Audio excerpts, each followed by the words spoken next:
জ্বালানি তেলের সংকট হতে পারে এমন আতঙ্কে ব্যক্তিগত যানবাহনের মালিকেরা ছুটছেন পেট্রোল পাম্পে।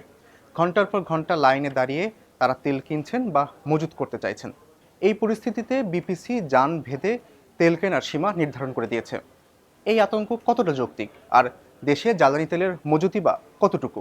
এসব বিষয় নিয়ে কথা বলতে প্রথম আলোর বার্তা কক্ষ থেকে আপনাদের সবাইকে স্বাগত জানাচ্ছি। আমি এস আল আরিফিন, আর আমার সঙ্গে রয়েছেন প্রথম আলোর জ্যেষ্ঠ প্রতিবেদক মহিউদ্দিন। মহিউদ্দিন, আপনাকে স্বাগতম।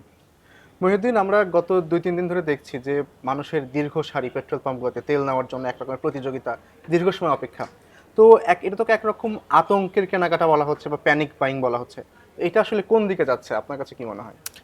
হ্যাঁ, আপনি ঠিকই বলেছেন। আসলে গত কয়েকদিন ধরেই এটি হচ্ছে ঢাকার বিভিন্ন আমরা দেখেছি ফিলিং স্টেশনে খুব লম্বা লাইন। বিশেষ করে এটা যদি বলি গতকাল এবং আজকে এই লাইন অনেক লম্বা হয়েছে। আমি আজকে সকালেও নিজে 7টা সাড়ে 7টার দিকে ঢাকার বেশ কিছু ফিলিং স্টেশন ঘুরেছি এবং দেখেছি অনেক লম্বা লাইন হয়েছে।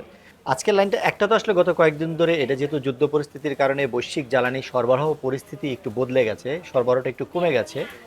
সেখানে আমাদের এখানেও একটা শঙ্কা তৈরি হয়েছে যে আমাদের জ্বালানি ঠিকমতো আসবে কিনা, আসছে কিনা, তাহলে জ্বালানি থাকবে কিনা, জ্বালানির মজুদ কতটা আছে, মানুষের মধ্যে আতঙ্ক ভর করেছে। তো যার ফলে তারা আসলে যাচ্ছে মনে করছে যে এখন যতটুকু পারি কিনে রাখি, তাহলে তো সে কিছুদিন চলতে পারবে। এর মধ্যে সরকার দুই ধরনের নির্দেশনা দিয়েছে। প্রথম যে নির্দেশনা ছিল তারা বলেছে যে আমাদেরকে একটু সাশ্রয় করতে হবে। তাতেও আসলে কাজ হয়নি, মানুষ অনেক বেশি কিনছিল। স্বাভাবিক যে চাহিদা দিনে তার চেয়ে দ্বিগুণের বেশি তারা কিনছিল প্রতিদিন। পরের দফায় সরকার হচ্ছে যে কিছুটা সীমা বেঁধে দিয়েছে যে প্রতিদিন একটি মোটরসাইকেল কতটুকু তেল কিনতে পারবে, একটি গাড়ি কতটুকু কিনতে পারবে, এরকম একটি সীমা বেঁধে দিয়েছে যে মোটরসাইকেল 200 টাকা, গাড়ি 1000 টাকা। এর ফলে মানুষের মধ্যে আরও মনে হয়েছে যে তেল কি শেষ হয়ে গেল নাকি, মজুদ ফুরিয়েছে। আর কালকে থেকে যেটা হয়েছে, এই করতে করতে বেশিরভাগ ফিলিং স্টেশনে তেল শেষ হয়ে গেছে। তেল শেষ হয়ে গেছে মানে দেশের তেল নেই বিষয়টা তা না। মূলত আপনার শুক্র এবং শনিবার সরকারি ডিপো থেকে ফিলিং স্টেশনে তেল সরবরাহ করা হয় না। এটা সব সময়, এটা 12 মাস এই একই রুটিনে চলে। তো যেহেতু শুক্র শনিতে নতুন তেল আসেনি, কিন্তু মানুষ কিনেছে বেশি, ফিলিং স্টেশন থেকে বেশি বিক্রি হয়েছে, যার ফলে এটা আগে শেষ হয়ে গেছে। তাদের রিজার্ভটাও শেষ হয়েছে। গতকাল কি দেখা গেছে দুপুরের পরে অনেক ফিলিং স্টেশন এই কারণে বন্ধ হয়ে গেছে। তো মানুষ তো অপেক্ষা করছে, তার মানে কি সে আরও আতঙ্কিত হয়ে গেছে, মনে হচ্ছে তার মানে তেল নাই। এক ফিলিং স্টেশন থেকে আরেক ফিলিং স্টেশনে ছুটছে। এবং অনেককে আমি আজকে সকালে কথা বলছিলাম, কাল রাত থেকে তারা আজকে সকাল পর্যন্ত অপেক্ষা করছে। তো সকালেও আপনি হয়তো গিয়েছেন যে সকালে অনেক ফিলিং স্টেশন তেল দিতে পারছে না। এটা মূলত স্বাভাবিক, যেহেতু কালকে তেল শেষ হয়ে গিয়েছে। আজকে সকালে তারা ডিপোতে গিয়েছে তেল আনতে, যেহেতু আজকে শুরু হয়েছে। তো সকালে তেল আনতে ধরেন ডিপোগুলো আছে ঢাকার কাছাকাছি নারায়ণগঞ্জে, ফতুল্লাতে। ওখান থেকে তেল নিয়ে আসতে 1-2 ঘন্টা সময় লাগছে। তার মানে তারা তেল এনে ট্যাঙ্কে ভরে দেয়া মানে 12টা 1টা, তার মানে দুপুরের আগ পর্যন্ত ফিলিং স্টেশনগুলিতে তেল পেতে সমস্যা ছিল। বাট দুপুরের পর থেকে এখন সবাই তেল পাবে। আচ্ছা, মহিউদ্দিন, আপনি বলছেন যে গতকালকে এবং আজকে চাহিদাটা বেশি, লোকজনের দীর্ঘ লাইন। কিন্তু আজকে হচ্ছে যখন স্টেশনগুলোর ম্যানেজারদের সাথে কথা বলছিলাম, তারা বলছিলেন যে তাদেরকে ডিপো থেকেই তাদের যে চাহিদা তার চেয়ে কম দেওয়া হচ্ছে। না, এই বিষয়টা কেন? সেটি হচ্ছে যেটা আমি বলছিলাম যে সরকার পরে বলেছে যে তারা কিছুটা সরবরাহ কমানোর কথা, সেটি আজকে আমরা একটি রিপোর্ট করেছি, সেখানে বলেছি এটি সরকার আজ থেকে যেটি করছে আপনার 25% মানে গত বছর এই সময়ে প্রতিদিন যেসব ফিলিং স্টেশন কী পরিমাণ তেল নিয়েছে ডিপো থেকে তার একটি তালিকা বিপিসি সংগ্রহ করেছে, তাদের কাছে তো এটি আছে। তার থেকে ভিত্তি করে বলেছে তার থেকে ঠিক 25% কম সরবরাহ করবে আজ থেকে। মানে এটি আজ থেকে শুরু হয়েছে। আজ থেকে প্রতিটা ফিলিং স্টেশন গত বছরের তুলনায় 25% কম পাবে। ধরেন আমাদের যদি দিনে চাহিদা হয় ডিজেলের 12,000 টন, সরকার এখন থেকে 9,000 টন করে দিবে। মানে এটি হচ্ছে সরকার বলছে তারা যেহেতু যুদ্ধ পরিস্থিতি, তাদের এখনই মজুদ ফুরিয়ে যায় না, মজুদ শেষ হয়নি, কিন্তু ভবিষ্যতের কথা চিন্তা করে, যেহেতু একটা অনিশ্চিত পরিস্থিতি, যুদ্ধ কবে শেষ হবে কেউ জানে না, তাই কিছুটা হলেও আমাদেরকে একটু সঞ্চয়ী হতে হবে। ওই সঞ্চয় হিসাব থেকে তারা চিন্তা করছে যে কম কম করে কিছুটা সাপ্লাই, এই জন্য 25% আজকে কমানো হয়েছে। আচ্ছা, অর্থাৎ তার মানে সাধারণ মানুষ যদি এরকম আতঙ্কিত হয়ে তেল কিনতে না যেত, তাহলে নিশ্চয়ই এরকম দীর্ঘ লাইন বা এই হাহাকারটা তাদের মধ্যে তৈরি হতো না। সেটা তো স্বাভাবিক। আসলে এইটি হয়তো আপনি ধরেন এটা আসলে দুনিয়া জুড়ে আতঙ্ক, এটি পৃথিবীর বিভিন্ন দেশে আমরা গত কয়েকদিন ধরে দেখছি এই আতঙ্ক, এই কিনতে যাওয়া, বেশি কেনা, মানে ভীতি থেকে প্যানিক বাইংয়ের এই কনসেপ্ট দুনিয়া জুড়ে আছে। আমাদের এখানেও ভিড়টা আমরা দেখছি, হয়তো অনেকের মধ্যে বেশি কাজ করছে। অনিশ্চিত হলে মানুষ এটা করবে, এটা একটা স্বাভাবিক প্রবণতা। আর তার মধ্যে যেটা আমি বলছিলাম, যেহেতু পরপর ঘটনাগুলো ঘটছিল গত কয়েকদিন ধরে, এবং হচ্ছে আপনার শনিবারে যখন কিছু ফিলিং স্টেশন তেল দিতে পারছিল না, এই তো হয়তো আতঙ্কটা বেড়ে গেছে। আমরা আশা করছি যে আজকে থেকে হয়তো মানে তেলের সরবরাহ যেহেতু আজকে থেকে আবার নিয়মিত হতে থাকবে, হয়তো কাল পরশু কিছুটা হলেও পরিস্থিতির উন্নতি হতে পারে। আমরা এটা নিশ্চিত করে বলতে পারি না, কিন্তু মানুষের মধ্যে যদি এখনও সেই বেশি কেনার প্রবণতা থাকে, মানে ওই সীমা যদি চর্চা করা না হয়, সরকার যেটি বলছে হ্যাঁ তাহলে হয়তো যে মানে আরও কিছুদিন ভীতি থাকতে পারে, না হলে হয়তো আস্তে আস্তে স্বাভাবিক হবে। কারণ মানুষকে আসলে সাশ্রয়ী হতে হবে, এটা যুদ্ধ পরিস্থিতি, আমাদের সবাইকে এটা বুঝতে হবে যে যতটা কম ব্যবহার করা যায় এই সময়। আচ্ছা, এই যে জ্বালানি তেল, যে পেট্রোল, অকটেন এবং ডিজেল, আমরা কি এর পুরোটাই কি আমদানি করি নাকি আমাদের দেশেও কিছু উৎপাদন হয়? হ্যাঁ, এটি আমাদের এই মূলত যে ফিলিং স্টেশনগুলো, তো আমরা যেটি দেখছি এই 3 ধরনের তেল নীতি, আপনি যেটি বলছিলেন পেট্রোল, অকটেন এবং ডিজেল। ডিজেল। এর মধ্যে ডিজেল হচ্ছে আমাদের মূলত বলতে পারেন যে প্রধান জ্বালানি। প্রধান জ্বালানি কেন? এটা সারা বছর আমাদের যে তেল ব্যবহার হয় বা বিপিসি যে তেল সরবরাহ করে সরকারের পক্ষ থেকে, সেই তেলের 70% আসলে ডিজেল। কারণ এই ডিজেল আমাদের যত গণপরিবহন, বাস যেগুলো আমরা বলি, ট্রাক যেগুলি পণ্য আনা নেওয়ার ক্ষেত্রে ব্যবহার করে ওরা করে, সেচের ক্ষেত্রে একটা বড় অংশ, তারপর হচ্ছে জেনারেটর যারা বাসায় ইন্ডাস্ট্রিতে বিভিন্ন জায়গায় ব্যবহার করে সেখানে ডিজেল লাগে, আরও নানান, মানে ডিজেল হচ্ছে সবচেয়ে বড় ইয়ে। ডিজেলের কথা যদি বলি, ডিজেলের সিংহভাগ আমরা আমদানি করি। আমরা স্থানীয়ভাবে কিছু পাই মানে আমাদের সরকারি একটা রিফাইনারি আছে, আপনি জানেন ইস্টার্ন রিফাইনারি লিমিটেড চিটাগাংয়ে। এটি অনেক পুরনো, 1968 সালের তৈরি। এই একমাত্র রিফাইনারি বছরে 15 লাখ টন সে রিফাইন করতে পারে। সে ক্রুড অয়েল নিয়ে আসে, নিয়ে এসে রিফাইন করে, সেখান থেকে আমাদেরকে ডিজেল দেয়। সেখানে আমরা হার্ডলি ধরেন 6 লাখ 7 লাখ টন ডিজেল এরকম পাই। আর বাকি যে ডিজেলটা, সেটা আমাদেরকে আমদানি করতে হয়। তার মানে বছরে আপনি দেখবেন যে প্রতি বছর আমাদেরকে হয়তো 35 লাখ 36 লাখ টন ডিজেল আমদানি করতে হচ্ছে, এটি বেশি। আর পেট্রোল অকটেনের ক্ষেত্রে যেটা বলছিলেন, পেট্রোল আমাদের আমদানি করতে হয় না, এটা শতভাগ আমাদের এখানে উৎপাদিত হয়, মানে একদম পুরোটাই স্থানীয়ভাবে। গত বছরও কোনো আমদানি হয়নি পেট্রোল, তার আগের বছরও হয়নি, এবছরও বিপিসি যে আমদানি পরিকল্পনা সেখানে পেট্রোল নেই। তার মানে এটা শতভাগ স্থানীয়ভাবে উৎপাদিত হচ্ছে। আর অকটেনের যে বিষয়টা, পেট্রোল এবং অকটেনের দুটি যানবাহনের ব্যক্তিগত গাড়ি, মোটরসাইকেল মূলত এগুলিতে ব্যবহৃত হয়। অকটেনের ক্ষেত্রে 50% আমরা স্থানীয়ভাবে পাই, আর বাকি যে 50% মানে সারা বছরের চাহিদার আমি বলছি, বাকি 50% আমাদেরকে আমদানি করতে হয়। তার মানে তো যে পেট্রোল এবং অকটেন, বিশেষত এখন পেট্রোল পাম্পগুলোতে যে চাহিদাটা দেখতে পাচ্ছি আমার পেট্রোল এবং অকটেনের, এটা নিয়ে তো আসলে প্যানিক করার মতো কিছু মানে পরিস্থিতি এখনো তৈরি হয়নি, যেহেতু আমাদের দেশে উৎপাদিত হচ্ছে পুরোটাই। হ্যাঁ, এখানে হয়তো কিছু সূচক কাজ করে যে আমরা আসলে এটাতে অনিশ্চয়তায় পড়বো কিনা, এটার জন্য আমাদেরকে বিশ্ববাজারের উপর ডিপেন্ড করতে হয় কিনা স্থানীয়ভাবে।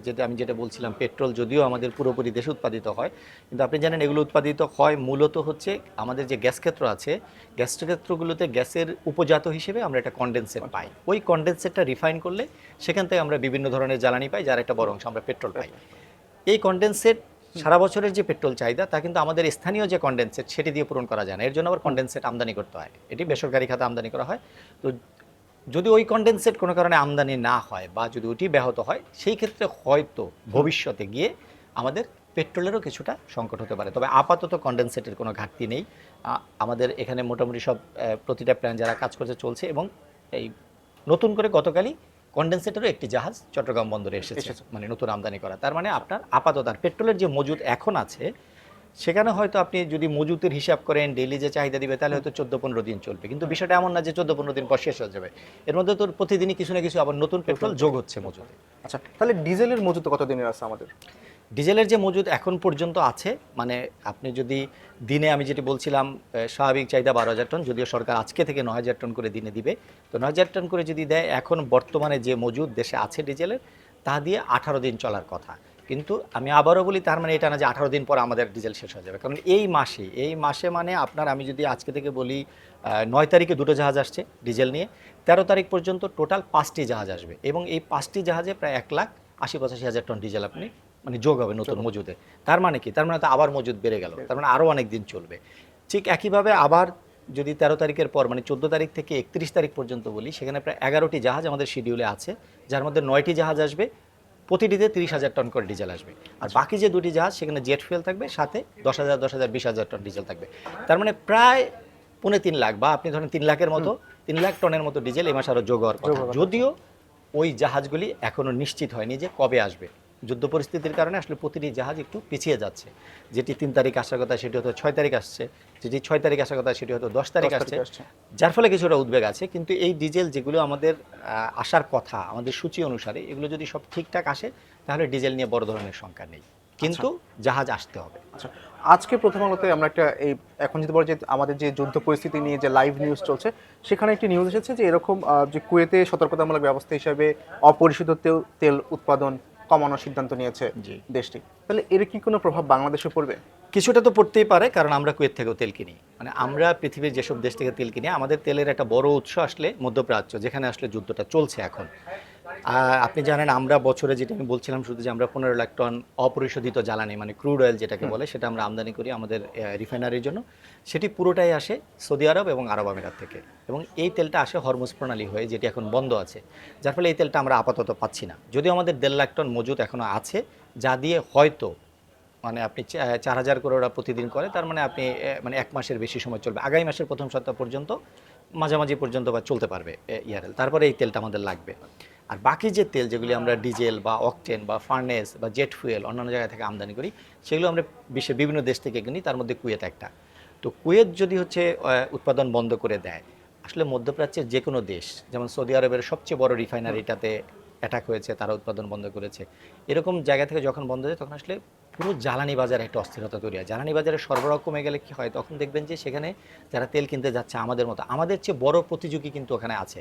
ওখানে চীন যাচ্ছে তেল কিনতে, ওখানে জাপান যাচ্ছে তেল কিনতে, ওখানে দক্ষিণ কোরিয়া যাচ্ছে তেল কিনতে, ওখানে ইউরোপের দেশগুলো যাচ্ছে।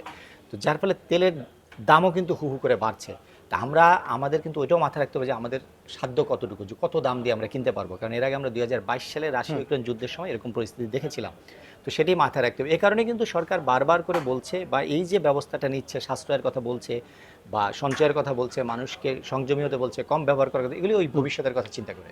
আচ্ছা, ওই যে 2022 সালের কথাটা যেটি বলছিলেন আপনি, সেই সময় তো বাড়তি দামে তেল কিনতে গিয়ে যে মূল্যস্ফীতিতে পড়েছে বাংলাদেশ, এখনো তো সেই অবস্থায় তারা টেনে যাচ্ছে। এইটা আপনি এইটা কিছুটা আপনি তুলনা করতে পারেন। আসলে ওই সময় তেল, গ্যাস, আমাদের যেহেতু তেল এবং গ্যাস দুটো জিনিস আমদানি হয়, তেলটা বেশিরভাগ মানে বলতে গেলে প্রায় পুরোটাই, আর গ্যাসের আমাদের 30% আমদানি হয়। দাম বেড়ে গেলে এটা আমাদের জন্য বিরাট চাপ। ধরুন আমি যদি বলি, এই যুদ্ধ শুরুর প্রথম দিকে আপনার তেলের যে দাম ছিল, মানে অপরিশোধিত জ্বালানি তেলের দাম ছিল $70, এটি এখন $93 পৌঁছে গেছে।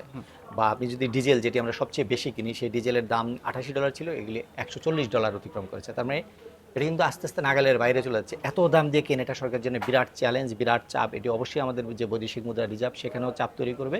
কিন্তু তারপরেও জ্বালানি আসলে কিনতে হবে, এটা না কেনার কোনো বিকল্প নাই, কারণ জ্বালানি ছাড়া দেশ চলতে পারবে না। ধন্যবাদ মহিউদ্দিন আমাদেরকে সময় দেওয়ার জন্য আজকে। দর্শক, আমরা তখন কথা বলছিলাম দেশে জ্বালানি তেলের সংকট, মজুদ এবং আতঙ্কের কেনাকাটা নিয়ে। আমরা আপনাদের সামনে আবারও হাজির হব নতুন কোনো বিষয়ে কথা বলতে। সে পর্যন্ত ভালো থাকুন, নিরাপদে থাকুন, আর প্রথম আলোর সঙ্গে থাকুন।